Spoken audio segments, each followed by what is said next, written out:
Hello, good morning mga chong ta. Late upload na po to. Pasensya kayo. So, ato tayo sa Tinago Island, no?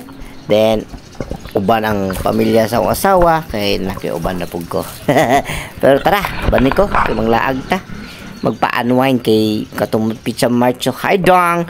Marso 3, pamanin niya. Late upload lang ba niya? Timing po nga kuhan nga burnout sa mo ang Buena Vista sa Saharan.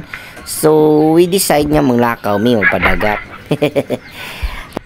So saka sa tagpambot mga chong, and pamiliti dito ani ay 150 per head. So balikan na ni siya pagkanindot sa Tinago Island. So mano ni lami na gini dive ba.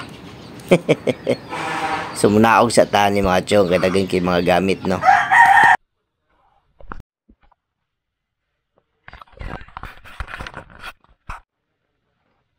Mura pug ta nakaadtong Palawan no. Grabe mga rock formation ba niya. Puno og mga kahoy, green ay di lami kitan-aon. So karon guys, abot na dito sa Tinago. Cave Island, so na may mga couple ribay. Sana all. Side po na ni Chong napuslay kayak for rent no. Ya, pag 150 good for ni one day. So malingaw gid kag bugwas ba na. Basta no na nalingaw na sila kayak ang mga lovely couple ba.